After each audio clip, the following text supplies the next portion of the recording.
আমি এখন আসছি মৌলভীবাজার শ্রীমঙ্গলে বিলাসছড়া চা বাগান। দেখেন পরিবেশটা কত সুন্দর, আপনি না দেখলে বিশ্বাস করবেন না। এই দেখেন, এই যে মৌলভীবাজার যে একটা কথা, দুইটি পাতা একটি করে।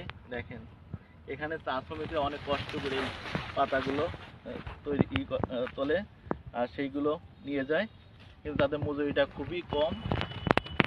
দেখেন আমি কটা চায়ের পাতা তুলে দেখাচ্ছি। এই চাই অনেকভাবে করে রিফাইন করে তারপর আপনার বাজারে ছাড়া হয়। আমি আশা করি আপনারা এরকম চা বাগান দেখতে আসবেন, দেখলে ভালো লাগবে। দেখেন কত সুন্দর পরিবেশটা, কত সুন্দর। দেখেন না আসলে বুঝবেন না এই পরিবেশটা। দেখেন যে চারিদিকে শুধু চা বাগান আর চা, মানে চায়ের পাতা আর চায়ের পাতা। আর আপনি জানেন তো বাংলাদেশ সবচেয়ে মৌলভীবাজারে চা বাগান বেশি আছে। আর মৌলভীবাজারে আসলে অবশ্যই যে চা বাগানগুলো দেখবেন শ্রীমঙ্গলের, যে চা বাগানগুলো দেখলে আপনার অনেক ভালো লাগবে।